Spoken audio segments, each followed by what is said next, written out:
尊敬する本田宗一郎氏のためにも。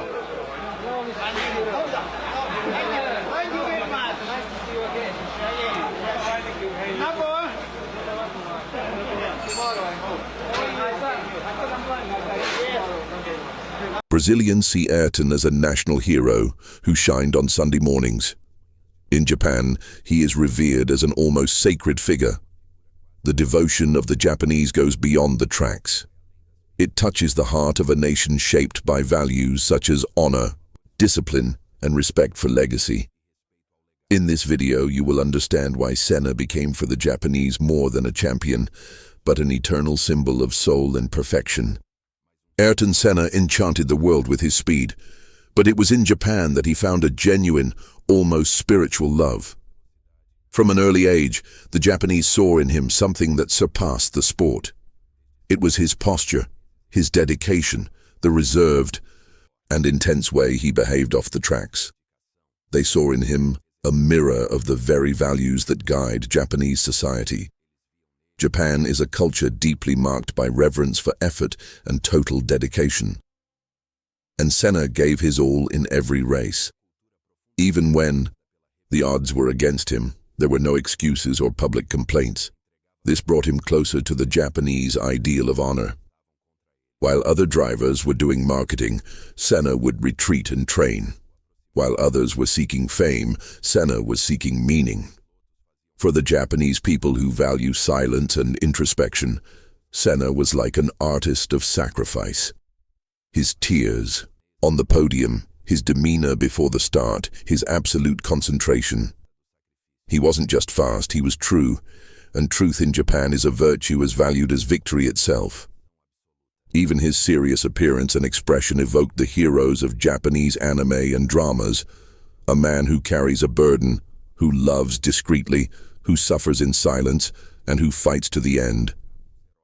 This cultural identification created a bridge between Brazil and Japan that no one had predicted, and that remains as solid as a steel bridge today. More than just winning races, Senna became a mirror of ancestral values, and in a society that honors character more than spectacle, he won a place that no other foreigner in Formula One had ever achieved.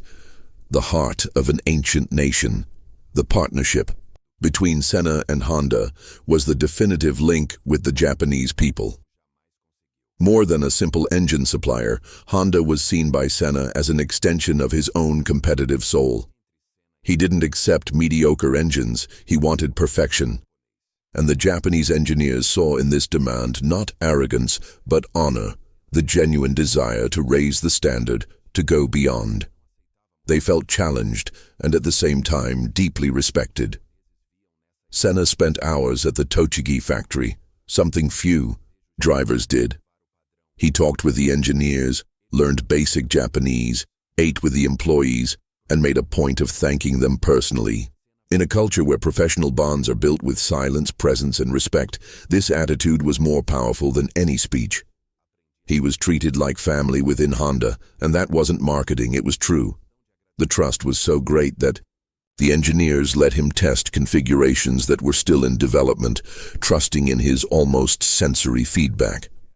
In one test, Senna recognized just by the sound and behavior of the car that there was a problem with a piston, something that even the sensors didn't detect at the time. This episode became a legend within Honda.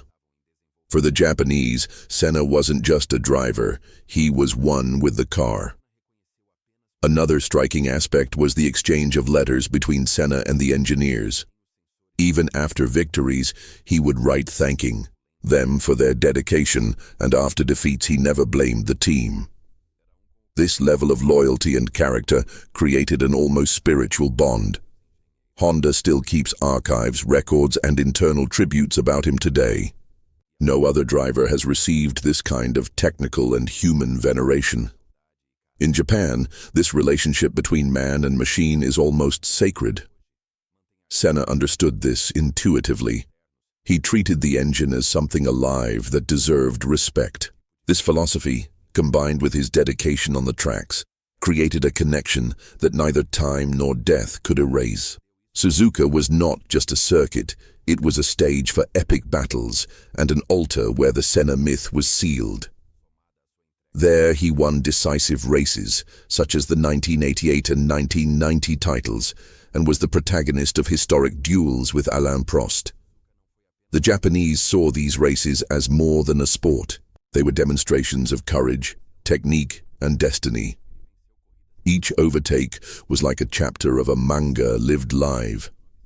In 1988, Senna had a bad start, falling to 14th place, but made such a spectacular recovery race that he won and took his first title with Honda. The crowd in Suzuka went wild. In Japan, this story of falling and getting up has a deep symbolic weight. It is the path of the warrior, of the resilient, and Senna came to represent this ideal with perfection. In 1990, the controversial accident with Prost on the first turn sealed the championship in his favor. While in the West many criticized his attitude, in Japan he was seen as someone who defended his honor after suffering an injustice the previous year. The samurai who doesn't surrender, who fights back with firmness. The Japanese public understood him in a way that few Westerners could. After each victory in Suzuka, Senna would cry. He didn't hide his emotion, and that touched the Japanese public. There, crying is not weakness, it's a sign of truth. Each of his tears was received as a gift, a rare gesture from a man who gave his all. In the stands, many cried with him. It was a kind of silent communion between the idol and his admirers. Today, Suzuka holds more than memories. It is almost a temple. Many fans still visit the place with posters, flowers, and messages. The asphalt for them has a soul, and this soul speaks with the voice of Senna. The death of Ayrton Senna in Imola hit Japan like an emotional earthquake. Thousands of people gathered in front of Honda stores with candles, flowers, and tears. The train stations silenced their announcements. Buddhist temples organized special ceremonies. The shock was so great that Japanese newspapers reported the news as if a member of the imperial family had died. For the Japanese, Senna's death was more than the loss of a driver. It was the breaking of an emotional bond with the Western world. He was a foreigner who understood them, who respected them, who spoke little but said a lot. He was discreet like them, intense like them, loyal like them. His departure created a void that no new star has managed to fill. Letters were sent to the Senna family from all Japanese provinces, some with origamis made by children, others with Shinto prayers. Honda employees made an internal altar with his photos, helmets, and Brazilian flags. Even monks in traditional ceremonies mentioned his name among those who remain alive in eternity. This collective mourning was recorded by documentary filmmakers and journalists, but perhaps never fully understood outside Japan. It was a pure, silent, deep love, the kind that needs no explanation. For the Japanese, Senna did not die. He went to a higher plane, like the heroes who sacrificed themselves in the name of beauty and truth. To this day, the date of his death is remembered in forums, fan clubs, and gatherings. Many light candles, others say prayers, and, above all, no one forgets him. Because when someone dies with honor, as Japanese culture would say, their spirit remains, and Senna remains. More than 3 decades after his death, Ayrton Senna is still one of the most respected figures in Japan.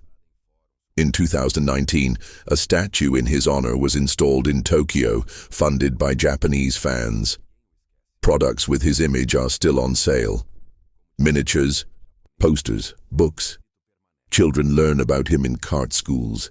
His story is told not as a past, but as a life lesson. On every birth or death anniversary, TV channels rerun races and documentaries. Some Honda stores display videos with Senna moments in their windows. There are fan clubs that keep websites updated with articles, interviews, and memories. In motorsport events, his name is still one of the most acclaimed by the Japanese public. Local companies have already made advertising campaigns citing phrases from Senna. A watch brand re-released a special edition in his honor. On Japanese social media, Senna is remembered with reverence, not as a meme or folklore figure, but as an example of a human being. The continuity of this admiration shows that it was not just a phase, but a legacy. This legacy, by the way, inspired values like determination, faith, and discipline in entire generations. Young Japanese drivers like Takuma Sato have already stated that they started karting because of Senna. Pop culture also honored him in anime, songs, and plays. Japan does not just remember him, it transforms him into a living reference. While Brazil seems to have filed Senna on a shelf of saudade, Japan cultivates him as part of its own spirit.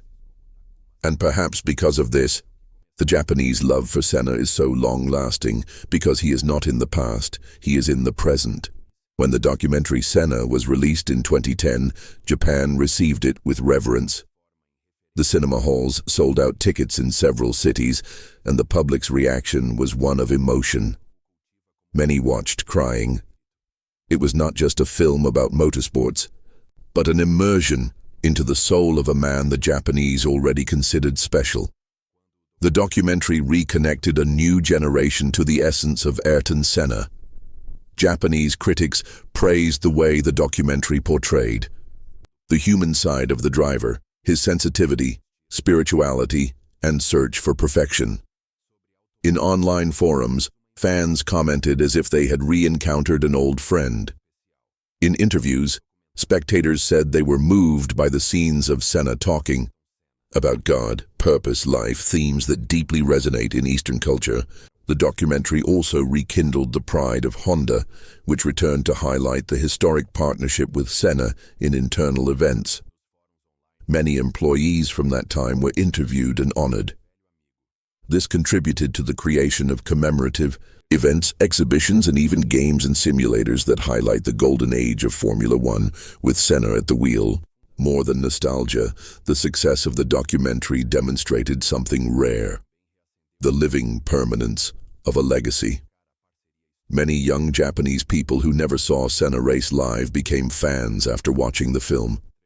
The impact was so great that schools and universities held special sessions and debates on leadership, values, and character based on Senna's life story. In Japan, a documentary is not just a portrait, it's a living memorial.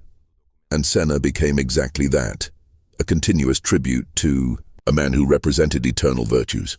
The way the country embraced this film was one more proof that Senna is not just remembered, he is celebrated.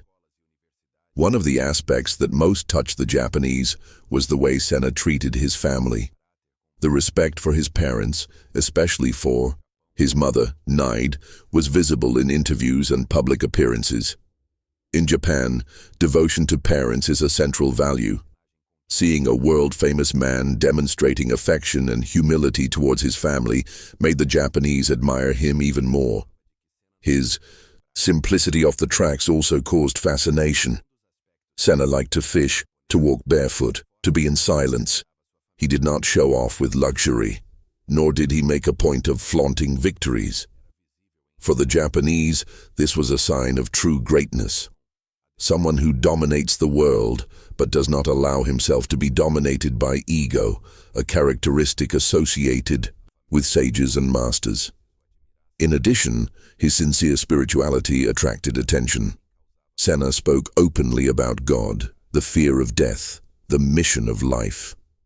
Even not being Christians, many Japanese felt an affinity with this introspective side. The notion of purpose and connection with something greater is very present in Japanese culture, especially in Zen and Buddhist philosophies. Another strong point was his compassion.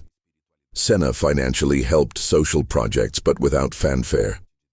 And in Japan, good done in silence is the most valued. His involvement with underprivileged children and his concern for education reflected a generous spirit and attentive to others, something rare among the great stars of world sport. This combination of extreme talent with genuine humility is what definitively sealed Japan's love for Senna. For them, he was an example of how one can win without stepping on anyone, shine without dimming others, and live with intensity without losing the soul. Bushido is the code of honor of the ancient Japanese samurai, a set of principles that guides behavior based on rectitude, courage, compassion, respect, honesty, honor, and loyalty. When Japanese specialists talk about Senna, many describe him as someone who followed this path, even without consciously knowing it. He was, in essence, a samurai of speed. His rectitude was visible in difficult decisions, even in moments of injustice, as in the 1989 Japanese GP, when he was disqualified after an epic race. Senna continued to fight. He didn't play the victim, he prepared better. The way he faced challenges was worthy of the warriors of Bushido, who learn from pain and become stronger with adversity. Courage, another samurai virtue, was present in every race in the rain, in every risky maneuver, but it was a silent courage, without vanity. There was no spectacle, his fear was overcome, and that deeply inspired the Japanese. For them, courage is not the absence of fear, but the determination to move forward, even in the face of it. Compassion and respect appeared in small actions, the way he talked about the engineers, how he patiently listened to journalists, how he put himself in others' shoes. Senna was not just respected, he respected, and that in Japan is rarer and more valued than any trophy. By living with this set of values, Senna earned an invisible title from the Japanese, that of foreign samurai. And even after his death, this title remains. Because to live with honor is to die with eternity. And Senna died as he lived, nobly. It is inevitable to make a comparison between the way Brazil and Japan treat Senna's memory. In Brazil, he is remembered with affection, but often only associated with the saudade of Sunday races. His image has been diluted over time, mixed among so many other popular figures. In Japan, his memory is cultivated as a national value. While in Brazil, young people know little about his achievements, in Japan, karting schools still tell his story. While in Brazil, his memory was absorbed by nostalgia, in Japan, it became a symbol. And a symbol does not age, a symbol guides. This shows a difference in culture. The Japanese preserve their idols as guides for conduct. There is also a difference in the way the image is consumed in Brazil. Senna appears in special reports, usually close to May 1st. In Japan, his presence is constant, in stores, videos, events, magazines. The constancy of the tribute transforms the idol into part of the collective identity. In Brazil, he became a memory. In Japan, he became a reference. This is not the fault of Brazilians, but it reflects the way we treat our history. There is a lack of continuity, a lack of investment in memory. Japan, on the other hand, knows that a people without memory has no direction, and for that reason Senna remains alive there, as a light, as a lesson, as a lighthouse. This difference explains why Japan still loves Senna so intensely. It is not that Brazil has forgotten, it is that Japan has never stopped remembering. And remembering, when done with soul, is a way of keeping someone alive forever. The story of Ayrton Senna with Japan is not just a case of sporting admiration, it is a lesson on how universal values, such as respect, discipline, faith, and courage can cross oceans and deeply touch the heart of a people. Senna was more than a driver. He was a mirror where the Japanese saw what is noblest in the human being. His legacy transcended the track, time, and death. He became a symbol of an era, a silent guide for generations and living proof that essence speaks louder than words. And that's why Japan, with all its tradition and reverence, keeps Senna's name alive in every altar, in every memorial, in every memory. For the Japanese, he is not just a Brazilian, he is a brother in soul, a warrior who raced with his heart, who won with character, and who left, leaving a trail of light. And this light does not go out because it was made of truth, dedication, spirit. As the world turns and other champions emerge, Japan continues to turn its eyes to Senna. Because there they don't just see victories, they see humanity. And that in the end is what really makes someone eternal. Ayrton Senna may have been a Brazilian by birth, but in Japan he was born again as a legend. And legends, as the Japanese say, do not die. They just sleep in the mountains until they are remembered again. Ayrton Senna did not just race with his feet, he raced with his soul. And it is precisely this transparent, intense, silent, and brilliant soul that made Japan embrace him as one of their own. More than victories on tracks, Senna left marks on hearts.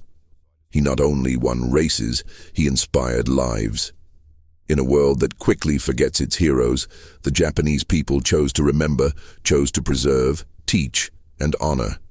In every child who steps on a cart in Tokyo, in every Honda engineer who studies his trajectory, in every flower left in front of a memorial, there is the Brazil that maybe we, Brazilians, let slip away.